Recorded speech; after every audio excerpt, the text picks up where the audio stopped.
So there you have it, a pin made without a lathe. And I wanted to show how this can be done with all sorts of different tools. And the sky is the limit, whether it's just your imagination.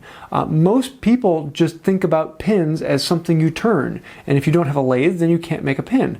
And here I made it with a saw, a plane, a drill, and a couple other little things, and you've got a pin. If you have a chisel, you can do all the outside work on this with just a chisel. Carve something. And I thought about doing one, and sometimes I might in the future, and actually carving it to fit fingers and how it actually holds in there.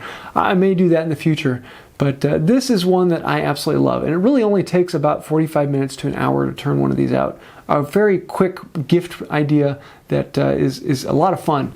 And if you put this alongside all the other turned pins, this one really stands out because it's different. It's something that's eye-catching. Those facets they catch the light in a slightly different way, and I really like how it came out.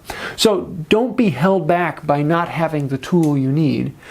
Figure something else out. Get a little bit inventive and have a little bit of fun experimenting and trying something a little different. Now, if you do want to see more on how I'm doing this and what all I'm thinking as I go through it, I have an entire second channel where I talk through the process and I actually explain this step by step and take this a little bit more into detail. So if you want to see that, Wood by Wright 2 is where I do most of the teaching and all of that. This one is more of the fun videos that are just watching and enjoying the process. So I hope you liked the video. If you did, please let me know with a comment down below. Also, like, share, ring the bell, subscribe. All those things really do help out the channel, and thank you for that. That does mean a lot to me.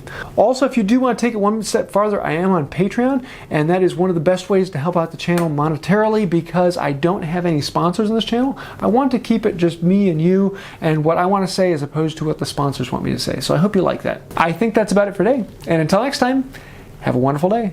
Okay, so you've seen me make a pin without a lathe like 6 or 7 times on this channel. So I think it's about time to put a pin in that.